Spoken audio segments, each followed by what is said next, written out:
ভাই আপনার বিয়ের মোহর কত ছিল? হ্যাঁ, 1.5 লাখ তো অনেক টাকা ছিল।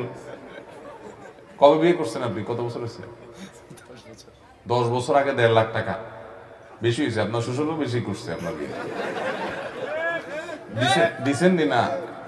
দিছেন না কাটাকাটি বেশি দিছেন আরো। মাশাআল্লাহ, দেখছেন হুজুররা সব মোহর দেয় ভাই। আমার বিয়েতে মোহর ছিল সম্ভবত 25,000 না 35,000। জি, ও আমার বিয়ে অনেক আগে, আমার বিয়ে 17-18 বছর হয়ে গেছে। যাই হোক, কেমনে বেশি ভাই? 35,000 যদি তখন হয়, এখনকার কত? 1.5 লাখ, 1 লাখ, এর বেশি নাকি?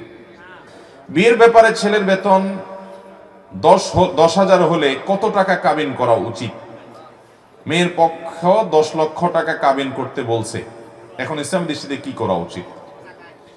ভাইরা আমার, এটা আমাদের দেশে একটা বড় রোগে পরিণত হয়েছে, মহামারীতে পরিণত হয়েছে। ব্যাপার কি? সব নানায় তাই শুরু করছে কেন ভাই? বিপদে আছেন সব। মেয়ের বাবা যারা আছেন ভালো করে শুনে রাখেন, খুব সিরিয়াস কথা। আমি বিভিন্ন সময় বলার চেষ্টা করি, বিয়ে বরকতপূর্ণ হওয়ার জন্য 3টি পূর্ব শর্ত আছে। কোরআন এবং হাদিস ঘাঁটলে আমাদের বর্তমান অবস্থাকে রিয়ালাইজ করলে, গবেষণা করলে প্রতীয়মান হয় যে 3টি বিষয় আছে, যে বিষয়গুলো থাকলে বিবাহ বরকতময় হবে। আমি সবসময় বলার চেষ্টা করি, ভালো করে শুনে রাখেন, মোহরের পরিমাণ বেশি করার মধ্যে বিয়েতে কোনো বরকত তো নিহিত থাকেই না, কল্যাণ তো থাকেই না, বরং উল্টাটা। নবী করিম সাল্লাল্লাহু আলাইহি সাল্লাম থেকে যে সমস্ত হাদিস বর্ণিত হয়েছে সেগুলো যদি আপনি সামনে রাখেন, একটা হাদিস আছে, ইন্না আযমান নিকাহি বারাকাতান আইসারুহা মাউনাহ, সবচেয়ে বরকতময় বিয়ে হলো সেই বিয়ে যে বিয়েতে মোহরের পরিমাণ সবচেয়ে সহনীয় থাকে, কম থাকে। তাহলে 10 লাখ 20 লাখ টাকা মোহর হলে সেই বিয়ে বরকতময় হবে? হ্যাঁ, ছেলে যদি এরকম সামর্থ্যবান হয় তাহলে 10 লাখ টাকা 10 কোটি টাকাও দিতে পারে, সেটা তো ভিন্ন বিষয়, তার সামর্থ্য অনুযায়ী সে দিবে। এই জন্য সাহাবীরা বলতেন যে মেয়ের বিয়েতে মোহর বেশি হয় যদি গর্বের বিষয় হতো, তো মুহাম্মদ সাল্লাল্লাহু আলাইহি সাল্লামের মেয়েদের বিয়েতে অনেক মোটা অঙ্কের মোহর ধরা হতো। তোমাদের মেয়েরা তাদের চাইতে বেশি দামি হতে পারে না, তাহলে কেন অত টাকা মোহর ধার্য করছো? আজ বিয়েকে কঠিন করা হচ্ছে, শুধু মোহর কেন, বিয়েতে এতগুলো বাজার লাগবে, না হলে ছেলেকে খোঁচাখুচি করা হবে, এত সব মানুষ খাওয়াতে হবে, না হলে বিয়ে করতে পারবে না। বিয়ে মানে একটা মহা কঠিন কাজ, ঠিক না বেঠিক? শুধু আমাদের দেশে না, গোটা পৃথিবী আজ এই দোষে দোষী হয়ে গেছে। আপনি মধ্যপ্রাচ্যে চলে যান, সৌদি আরব, কুয়েত, কাতার, এই সমস্ত দেশের মানুষের অনেক ভালো গুণ আছে, কিন্তু একটা বাজে গুণ হলো যে তারাও তাদের মেয়েদের বিয়ের ব্যাপারে মোটা মোটা অঙ্কের মোহর হাইকে বসে থাকে। 50,000, 60,000 রিয়াল, 1 লক্ষ রিয়াল মোহর ধরে বসে থাকে। এবং আরবের কোন কোন দেশে তো পারলে ভাবখানা এমন যে পুরো মেয়ের মাথাতে পা পর্যন্ত স্বর্ণ দিয়ে ঢেকে দিতে হবে, তার আগে বিয়ে করতে পারবে না। এই জন্য মিডিল ইস্টে দেখা যায় ছেলেগুলো সব বুড়ো বুড়ো হয়ে যাচ্ছে, বয়স্ক হয়ে যাচ্ছে, বিয়ে করতে পারে না। আছে না নাই? মধ্যপ্রাচ্যে যারা আছেন তারা জানেন, আমি ছিলাম, আমি জানি যে সেখানে বুড়ো বড় হয়ে যাচ্ছে ছেলেরা, বিয়ে করতে পারে না, কারণ বিয়ে করতে এতগুলো টাকা লাগে, 1 বস্তা টাকা লাগে। অনেক বুড়া আছে, তার পয়সা কড়ি আছে, সে বিয়ে করতেছে একটার পর একটা, ভালো শরীর জায়েজ করছে, করতেই পারে, তার রাইট আছে। কিন্তু অনেক ছেলে ফেলে আছে সারা জীবন কামাইতে কামাইতে সে বিয়ে করতে পারে না। বিয়ে যত কঠিন হবে জেনা তত, বিয়ে যত কঠিন হবে জেনা তত, আর জেনা যত সহজ হবে সমাজে, মেয়ের বাবারা এই দায় থেকে তারা এড়াতে পারবেন, ছেলের বাবারাও এড়াতে পারবেন না, কারণ তারা ছেলেকে বিয়ে দিচ্ছেন না পায়ে দাঁড়ানোর নাম করে। বাবারা বিয়েকে সহজ করেন। আমরা আমাদের কথা যদি বলি, ভাই আপনার বিয়ের মোহর কত ছিল? হ্যাঁ, 1.5 লাখ তো অনেক টাকা ছিল। কবে বিয়ে করছেন আপনি? কত বছর হয়েছে? 10 বছর আগে 1.5 লাখ টাকা বেশি হয়েছে। আপনার শ্বশুরও বেশি করছে আপনার বিয়ে। দিছেন না কাটাকাটি বেশি দিছেন আরো। মাশাআল্লাহ, দেখছেন হুজুররা সব মোহর দেয় ভাই। আমার বিয়েতে মোহর ছিল সম্ভবত 25,000 না 35,000।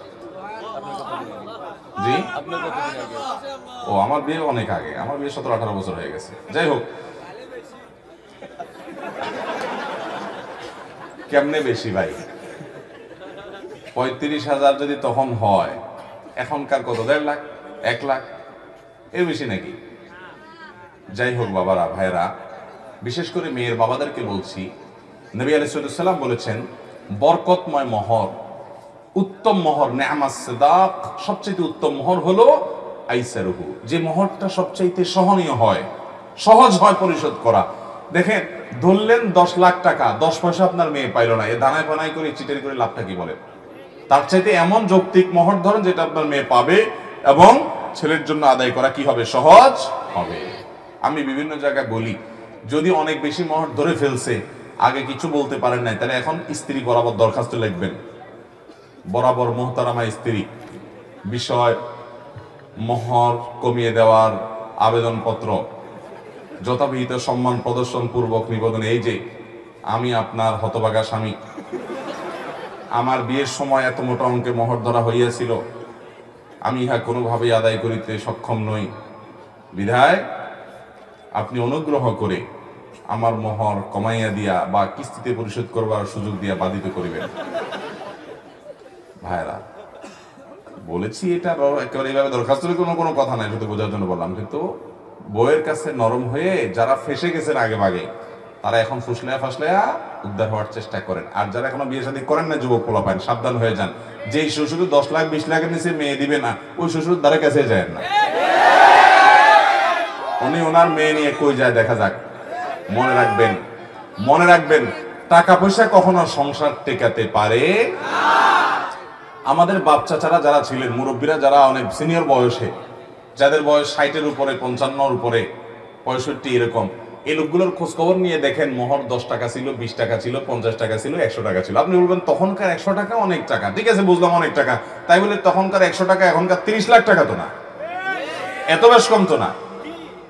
তো ওই 100 টাকার বিয়ে যা দেখেন 60 বছর 50 বছর টিকছে, 40 বছর টিকছে, আছে না নাই? শুধু টিকছে তা না, এমন টিকা টিকছে যে একদম সুপারগুলোর মতো, মেড ইন জাপানের মতো মহব্বত, আছে না নাই? আর যুবকরা এখন, মেয়ের বাপরা 20 লাখ 30 লাখ 40 লাখ মোহর ধরে, ওই ছেলের পেটে পাড়া দিলে 10,000 টাকা বাইর হবে না, কিন্তু মোহর ধরে কত? আপনার 30 লাখ টাকা মোহর যদি লাগে, তাহলে ওই গরিবের ছেলে কাছে কেন বিয়ে দেওয়ার কথা বলছেন আপনি? আপনার সেখানে যাওয়া উচিত না, সব ডাকায়, ঠিকই বলছে। ভাইরা আমার, এই কাজটা করবেন না। এখন বিয়ে ঘরে ঘরে ভেঙে যাচ্ছে, ঠিক না বেঠিক? দাম্পত্য জীবনের শান্তি বলতে কিছু, আপনি 30 লাখ ধরলে আপনার মেয়েকে ছেড়ে সে যেতে পারবে না, আপনি তাকে আটকাইলেন। এই বিয়ের মোহরটা এরকম ফালতু উদ্দেশ্যে আল্লাহ তাআলা নির্ধারণ করেন নাই, বরং বিয়ের মোহরটা স্ত্রীর প্রাপ্য, যতটুকু সে দিতে পারবে ততটুকু ধার্য করবেন এবং পুরোটা দিয়ে দিবেন। খবরদার ছেলেরা কিন্তু এই ফান্দে পা দিবেন না। 10 লাখ 20 লাখ 30 লাখ বললে বলবেন যে আমার সামর্থ্য এটা আছে, এর বাইরে নাই। আমার নিজের বিয়েতেই আমার মামার শ্বশুর আরো অনেকে ছিলেন, মারা গেছেন, আল্লাহ আমাদেরকে জান্নাত নসিব করুক, একটু বলা বলি করতেছিলেন, যে মোড়ামুড়ি করতেছিলেন। আমার না, আমি এর বেশি দিতে পারবো না, আমার এটার ব্যবস্থা আছে আলহামদুলিল্লাহ, এর বেশি আমি দিতে পারবো না, সাফ কথা। আমি পুরোটা দিয়ে দিছি এবং যত হুজুর আছে খোঁজ করে দেখবেন সব হুজুরটা দিয়ে দিছেন। এই মামলার বেশিরভাগ আসামি হলো এই 20 লাখ 30 লাখ পাটিয়ালা লোকেরা। 20 টাকাও দেওয়ার খবর নাই, ধরে রাখছে কত? 20 লাখ। মেয়ের বাবারা, আপনারা কিন্তু আল্লাহর কাছে জবাবদিহি করতে হবে। বিয়েটাকে সহজ করেন, আপনার মেয়ের সুখ শান্তি এই মোহরের বড় ফিগারের মধ্যে নিহিত হতে পারে।